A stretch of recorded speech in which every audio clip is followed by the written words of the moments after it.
Hello everyone and welcome to another Transfer Rumour Show. We're working here 8 days a week to bring you the biggest transfer rumours from across the universe as we try to work out who's going to be saying goodbye and who's going to be saying hello.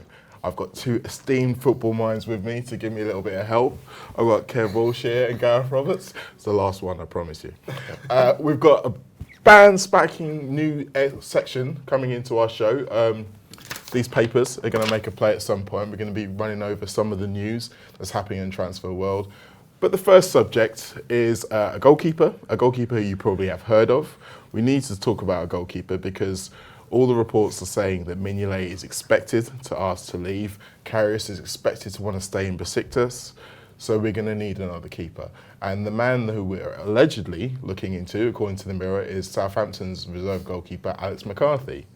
Now, he's an England international. He was number one at the beginning of last season under Mark Hughes, but he's had a little bit of an up and down season, Premier League career, I think it's fair to say, although he does often top the saves charts when you're looking at the end of the season. Something for you fantasy league players out there as well.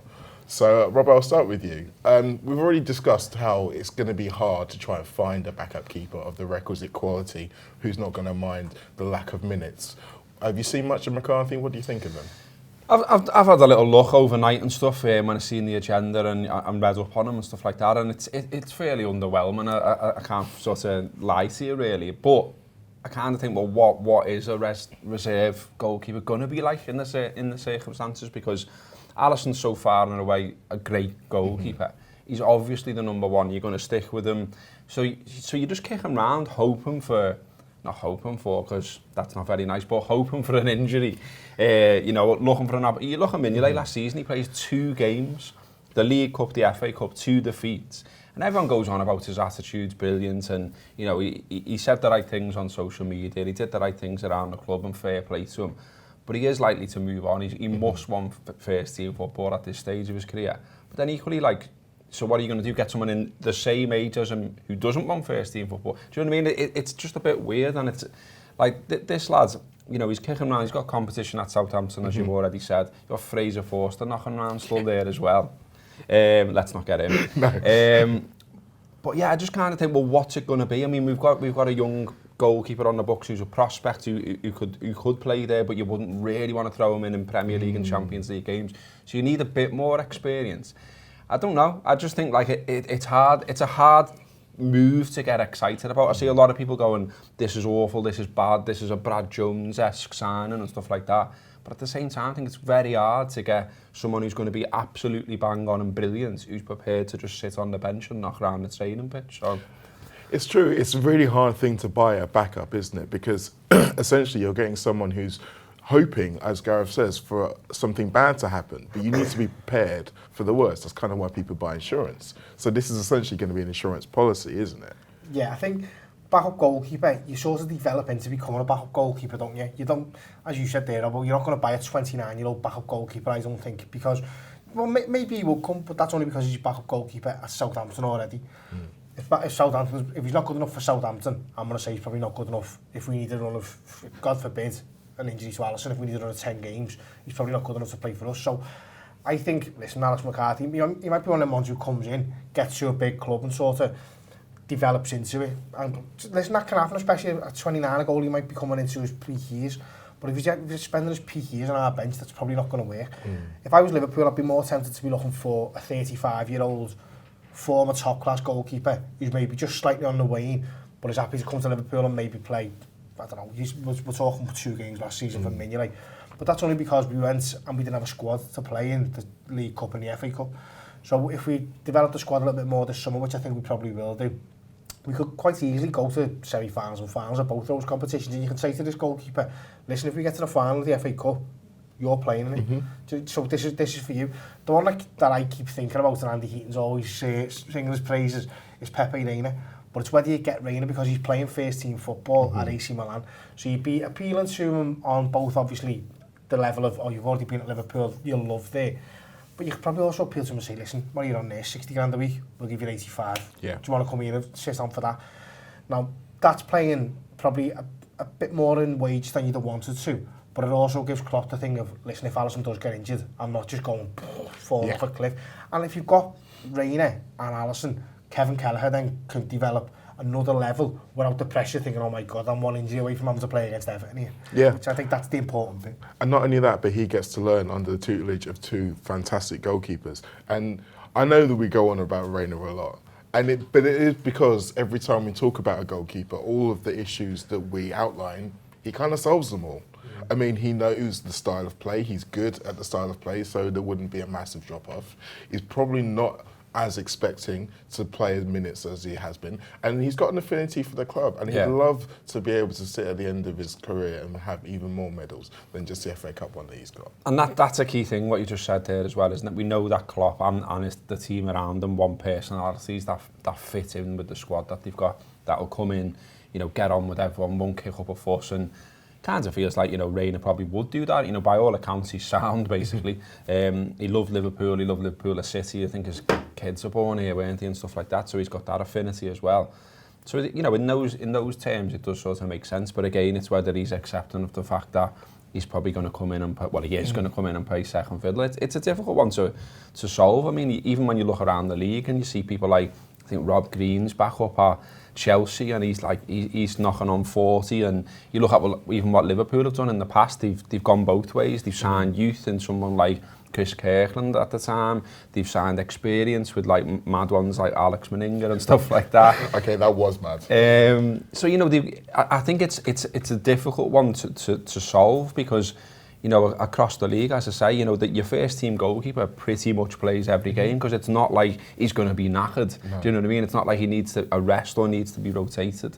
But yeah, I mean, stylistically, I think we need someone to come in who's similar as much as possible to Alisson in terms of being able to come for the ball, distribution, etc., etc. But those attributes, you pay for them, don't you? Well, before we get to the Mo scale, although I can probably predict where we're going with this, we wanted to see exactly how similar McCarthy is to what we've got, and whether or not, if we do look for him, he could actually play in our system. So we asked Neil to crunch some numbers. So Alex McCarthy is someone who's been linked with Liverpool, so we just want to have a little look at his stats. Maybe a bit unfair to compare him to Alisson, because he's not coming in to compete with Alisson, so we've gone for the Premier League average. So have a look at how he compares to the average stats for a Premier League goalkeeper. So from a positive point of view, and there are many, unfortunately, is his positioning. So you can see from that positioning area, he's slightly better than average in terms of how likely he is to be caught out of position, so that's 1.0. So that's how far from the optimum position they generally are when saving shots. So he's slightly better than the league average on that, but that is unfortunately the only one where he is stronger than the league average, Alex McCarthy. So if we look at claims, which is the next one down to the right, which is how likely they are to claim a ball, he's down there. He's down below the kind of the league average for that. So the league average is about 0, and he's obviously kind of down from that. Also, moving around, so we'll just go clockwise if you like. Goalkeeper aggressive distance. This is how far they come forward, how far they come off the line, basically how far they come off the goal.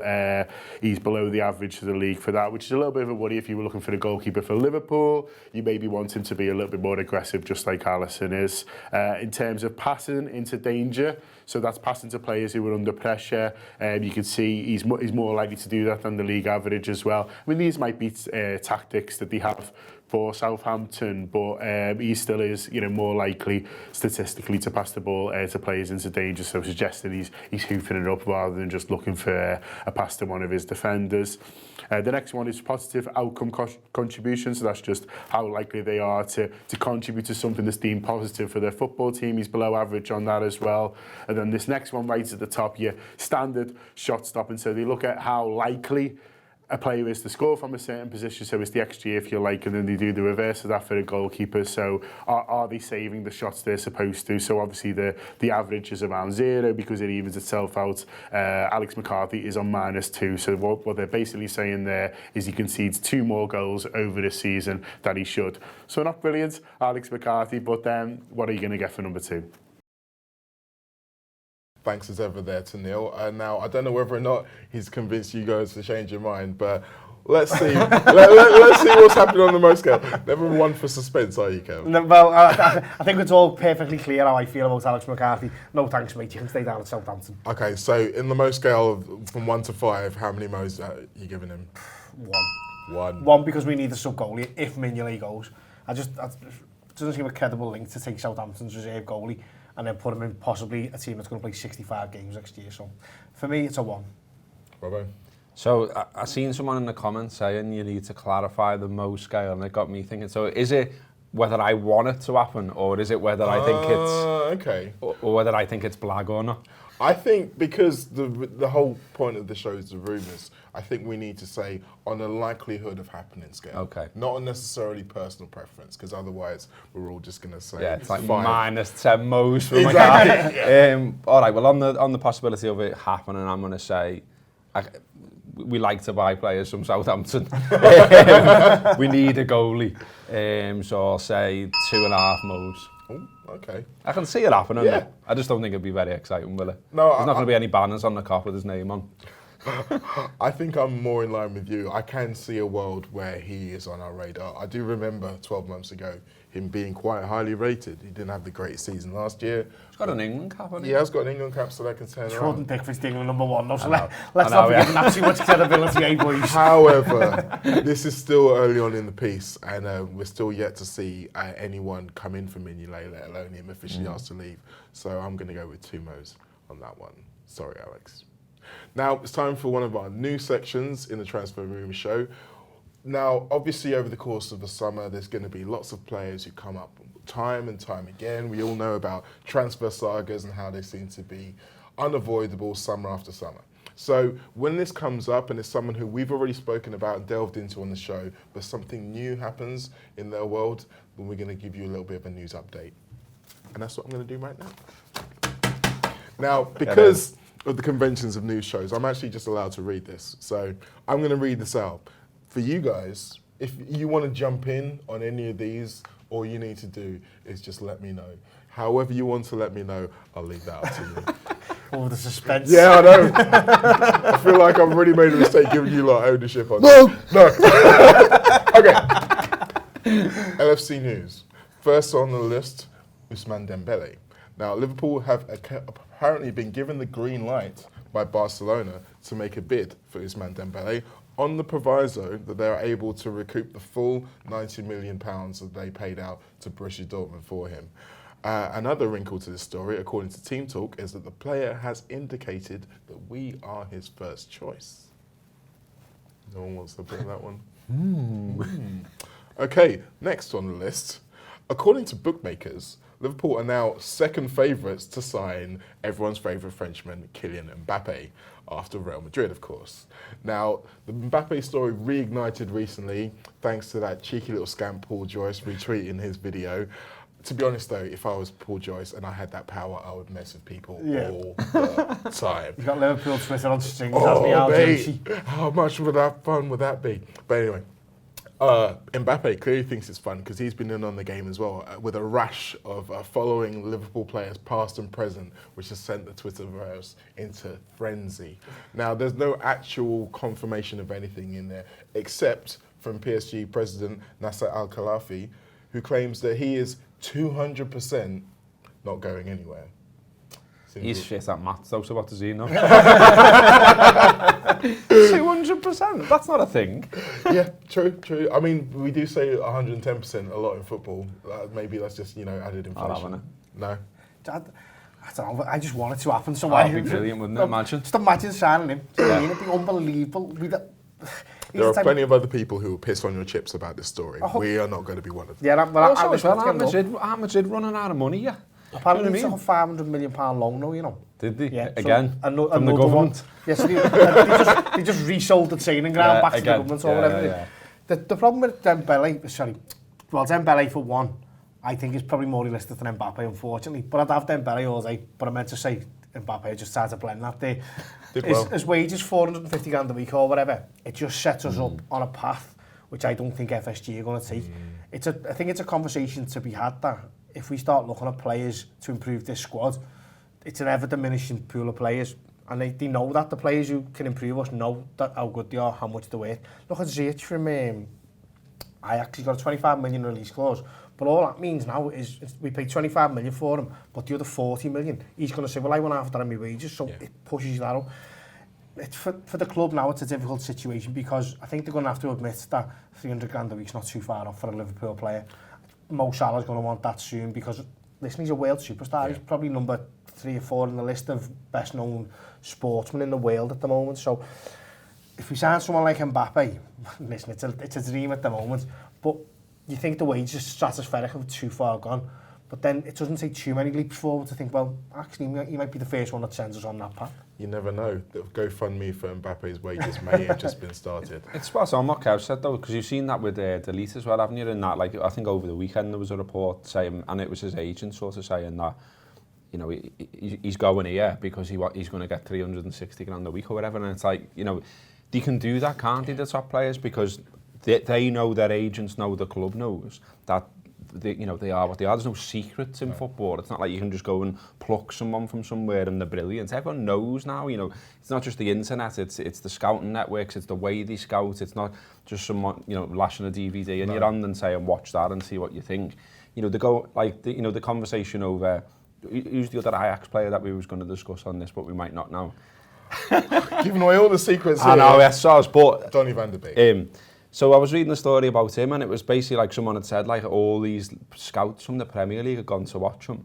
Well, yeah, and that's going to happen, isn't it? Because everyone's keeping an eye on everyone, but it's where you want to put your eggs and what basket you're putting them in, sort of thing. And so all these links, there's probably something to them. There's a kernel of truth to every single one, because every single one of them will be on Liverpool's radar, to use the transfer parlance.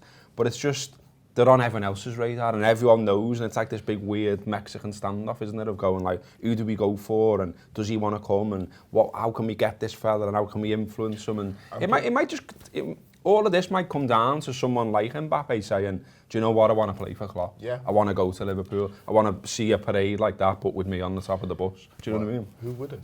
Now, a lot of the time, like you say, it can be that players themselves are kind of not willing to commit because they're trying to work out who else is in for them and who's going to make an offer and who's not going to make an offer.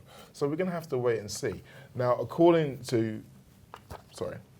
And finally, according to the Daily Mirror, someone who we apparently have lodged an official bid for, I love that word, lodged, you only see it in transfer pilots, is Bruno Fernandes, our old friend who we spoke about before. Apparently we've put in a bid of 40 million euros for him, as I say, according to the Mirror. Now, he's been widely touted on both sides of Manchester as being high on their priority list. Not necessarily that high on our priority list, but maybe this bid has allowed us to kind of sneak in and steal a march on them.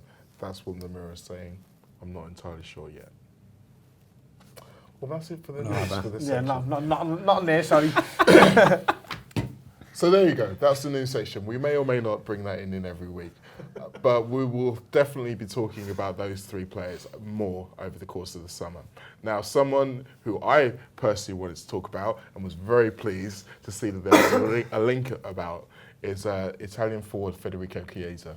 Now, some of you may have heard me talk about him before with dreamy stars in my eyes, but I really love this kid. I think he could be fantastic. And unfortunately, the not necessarily reliable Tutor Mercato Web are the ones who are reporting that we are interested in him. And the price may end up being prohibitive if it's at the level that they have mentioned, which is 71 million euros, I believe. Robbo, how much have you seen of this kid? Are you as excited as I am? You are, aren't you? Yeah, he looks fantastic, doesn't he? I think this is one of the ones where, you know, we said before about, you know, a reserve goalie doesn't sort of get the blood pumping, but this fella does, because you look at him and, like, you know, even just go and type his name in Twitter if you don't know, and go and look at it, his touch for a goal the other week is unbelievable. And then, you know, he ticks loads of boxes, doesn't he? Because all we can do is we're just guessing, aren't we, about Liverpool's profile and Liverpool's scouts, but you want someone who's young, adaptable, can play a variety of positions, etc., etc. And he's got all this in his locker. And then also as well, you know, it's funny for me, like, watching how Serie A has been devalued. Like, once upon a time, it was like this amazing thing on Channel 4, and we were like, whoa, that looks absolutely boss, and they had all these world stars. That's the Premier League now. So, like, the idea of us going in and taking away a top star from Italy seems very realistic to me. Seems gettable, seems doable. And as I say, you know, he does seem to tick lots of boxes. It looks like someone as well where he's got loads already there, but you could work with him and make him even better as well. Again, something that Klopp likes to do. So yeah, I'm all in for this. I can see why you're getting dreamy, man. See, this is exactly what I want to do. This is the content I needed right now. Well, I don't know how much you guys have seen of him, but if you haven't paused this show to go and watch it on YouTube, you can do that now. But if you don't want to do that, Neil's got some numbers. So the next player we are looking at is Federico Chiesa. He's at Fiorentina at the moment. He's an interesting one to compare, and thanks to the people from StatsBomb, we've had a little look at a few different players for us. From a Liverpool point of view, first of all, we asked him to have a little look at Mo Salah. He's probably the closest in terms of, this is from an attacking midfielder, winger point of view. What you'll see in terms of his relationship to Mo Salah, they actually have a similar number of average shots per game. But what you'll see from Salah is his XG per 90 and his XG per shot are much higher. So Salah's taking as many shots, but they're much better shots. Now, this is a general theme for Liverpool players when you compare them to players from other teams or other leagues, which shows that maybe something that Jurgen Klopp is encouraging, if you like, is that for, you know, not to be just having pot shots, is to be creating quality chances, is to be looking to create good chances. Obviously, I know he's done a lot of work with Salah, getting in between the posts as well. So that's something that's reflected generally when you compare players from different teams to Liverpool. So I wouldn't think too negatively there, about Chiesa. What he is doing well is in terms of successful dribbles, so he's doing more of those per game than Salah, and also fouls one, which comes from that. But then Salah much stronger in terms of assists, and a lot stronger in terms of passing, as you see there. But different clubs, maybe different styles. Maybe Chiesa is encouraged to kind of take more risks, or to kind of, you know, to take more shots, I suppose, because there's more onus on him, whereas Salah maybe a bit more involved in the build-up play. Salah also much higher in terms of touches in the box. So we also asked our friends at StatsBomb to have a little look at a couple of other players. They said that the player he's probably closest to that people will know about in the Premier League at the moment is Son Heung-min. So we'll have a little look at his stats. As you can see, fairly similar on terms of the angles on him. So yeah, if you look at successful dribbles, they're around the same. If you look at crosses into the box, touches in the box, XG per 90 is not too dissimilar either. So similar sorts of players. If you look at what Son's doing with the ball, he's similar. Where he doesn't quite feature as highly or do it quite as well as Son is on the pressure regain. So someone like Son is winning a lot more of the ball than Federico Chiesa is. But again, that might be a defensive tactic for Fiorentina. One thing that StatsBomb did do was interesting. They looked at historic stuff and they said the player that he's maybe closest to is Alexis Sanchez, where he was at Arsenal. I mean, that wouldn't be bad, would it? This is Sanchez's last season, or last half season, if you like, towards the end of 2017. So it's only on about 18 games that he played in that last half season for Arsenal. But you'll see from this, it's very similar. So if you're looking for a comparative player, Sanchez at Arsenal, not too bad at all. Thanks again to Neil there. Now, your appetite's whetted, Kev. I know that you've got that smile on your face. You're going to tell me what I want to hear, aren't you? Yeah, I'm gonna go for 3 moles on this one.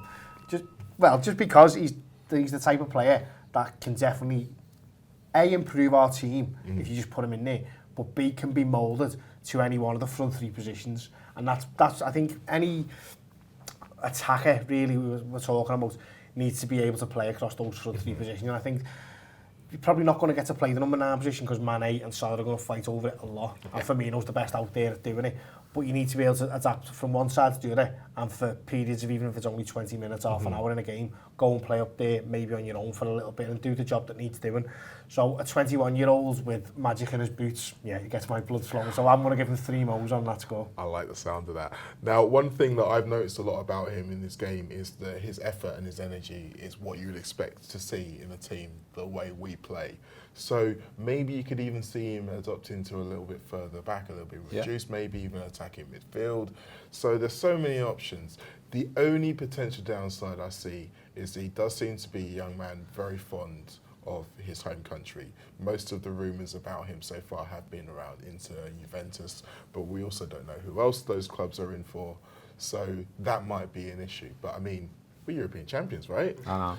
I mean, but you're right to bring that up. Like the human side of it always gets overlooked a little bit, and it is a big decision, isn't it, to leave your home country at age 21 or whatever, and start a new life in somewhere you don't really know. So that's where sort of Liverpool's team and Klopp and everything else comes into play in persuading them. If it is someone that after, you know, as much as we don't want to talk about this and we don't want to trigger any sort of mad tapping up things, we all know it goes on. Yeah.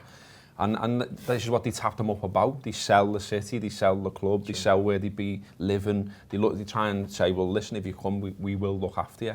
But, you know, things like the weather and all the rest of it don't help, let's be honest.